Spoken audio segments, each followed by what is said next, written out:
കണ്ണൂരിലെ CPM എന്നാൽ ഇന്ത്യയിലെ മൊത്തം CPM ആണ്.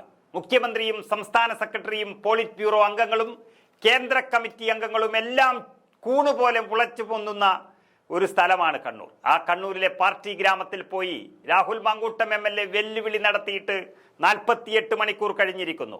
ഒന്നല്ല 2 ദിവസം സംസ്ഥാനം ഭരിക്കുന്ന മുഖ്യമന്ത്രി മുതൽ ഭരിക്കുന്ന പാർട്ടിയുടെ സെക്രട്ടറിയും 30 കോടി ശിങ്കിടി നേതാക്കളെയും എല്ലാം വെല്ലുവിളിച്ചിരിക്കുന്നു രാഹുൽ മാങ്കൂട്ടം.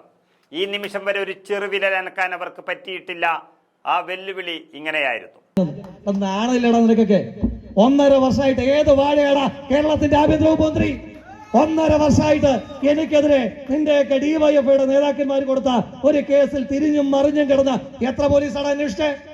ക്രൈംബ്രാഞ്ചിനെ കൊണ്ടുവന്നില്ലേ? എത്ര കേരള പോലീസിനെ കൊണ്ടുവന്നു?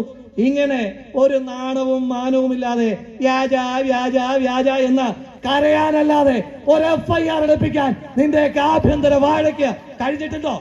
അതുകൊണ്ട് ഈ കരച്ചിലൊക്കെ സൗകര്യം പോലെ ചങ്ങാതി പിണറായിലെ വീട്ടിൽ വരുമ്പോ നിന്നെയൊക്കെ അകത്തേക്ക് കയറ്റുമെങ്കിൽ ഈ കരച്ചിലൊക്കെ അവിടെ കൊണ്ടുപോയി തീർത്താൽ മതിയെന്ന് എന്റെ വാക്ക് കേൾക്കുന്ന ആ ഇരുട്ടിൽ ഫ്ലക്സ് ബോർഡ് വെച്ചവന്മാരോട് പറയുക. ഈ വെല്ലുവിളി നടത്തിയിട്ട് 48 മണിക്കൂർ കഴിഞ്ഞു. അതിനുശേഷം വീരവാദം മുഴക്കിയ കണ്ണൂർ ജില്ലാ CPM സെക്രട്ടറി KK രാഗേഷിനെ ഇന്നലെ വീണ്ടും വെല്ലുവിളിച്ചു. 3 വർഷം മുഖ്യമന്ത്രിയുടെ പ്രൈവറ്റ് സെക്രട്ടറി ആയിരുന്ന രാഗേഷെ ആ സ്വാധീനം വെച്ചൊന്ന് തന്നെ അറസ്റ്റ് ചെയ്യാൻ കഴിയുമോ എന്ന് നോക്ക് എന്നുള്ള കാര്യം. താൻ വ്യാജ തിരിച്ചറിയൽ കാർഡ് തയ്യാറാക്കിയെങ്കിൽ മുഖ്യമന്ത്രിയുടെ പൊളിറ്റിക്കൽ സെക്രട്ടറി ആയിരുന്ന രാഗേഷ് എന്തുകൊണ്ട് നടപടിയെടുത്തില്ല എന്നും രാഹുൽ മാങ്കൂട്ടം ചോദിച്ചുകൊണ്ടേയിരിക്കുന്നു.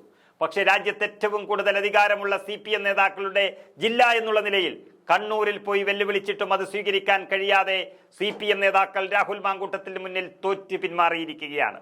കണ്ണൂരിലെ മുഴുവൻ നേതാക്കളെയും പരസ്യമായി പാർട്ടി ഗ്രാമത്തിൽ പോയി വെല്ലുവിളിച്ചിട്ടും മാങ്കൂട്ടത്തിനെതിരെ ഒരു വാക്കുപോലും മിണ്ടാൻ അവർക്കായിട്ടില്ല. പാർട്ടി ജില്ലാ സെക്രട്ടറി പക്വതയുള്ളൊരു പദവിയാണെന്നും KK രാഗേഷാണോ മരണ വാറണ്ടുകളിൽ ഒപ്പിടുന്നതെന്നും രാഹുൽ മാങ്കൂട്ടം തുറന്നടിച്ചിരിക്കുന്നു. സഹപ്രവർത്തകർ ആക്രമിക്കപ്പെടുമ്പോൾ തനിക്ക് വികാരമുണ്ടെന്നും അക്രമം എന്നത് ഞങ്ങളുടെ രാഷ്ട്രീയമല്ലെന്നും ഓർമ്മിപ്പിച്ച് രാഹുൽ പാർട്ടി ഗ്രാമങ്ങളിൽ ജനങ്ങൾക്ക് സ്വൈര്യജീവിതം നൽകാത്തതിനെ കുറിച്ചും പറഞ്ഞുകൊണ്ടിരിക്കുന്നു. പാർട്ടി ഗ്രാമങ്ങളിൽ ജനങ്ങൾക്ക് മറ്റൊരു രാഷ്ട്രീയ ചോയ്സ് ഇല്ല എന്ന് പറയുകയും അത് ഇവിടെ നടക്കില്ല എന്ന് മുന്നറിയിപ്പ് നൽകുകയും ചെയ്യുന്നു. അടിമത്ത സംസ്കാരമാണ് പാർട്ടി ഗ്രാമങ്ങളിലുള്ളത്. ഇതിനേക്കാൾ അഹങ്കരിച്ച മണ്ണാണ് ബംഗാൾ എന്നും പാർട്ടി ഗ്രാമങ്ങളിൽ ജനം ആദ്യം കൈവെക്കുന്നത് CPM-നെ ആയിരിക്കുമെന്നും ഓർമ്മിപ്പിച്ചിട്ടാണ് രാഹുൽ മാങ്കൂട്ടം CPM-നെ അരിഞ്ഞു വീഴ്ത്തിയത്. ഇത് യഥാർത്ഥത്തിൽ വലിയ നാണക്കേടാണ് CPM ക്യാമ്പുകളിലും CPM നേതൃത്വത്തിനും ഉണ്ടായിരിക്കുന്നത്.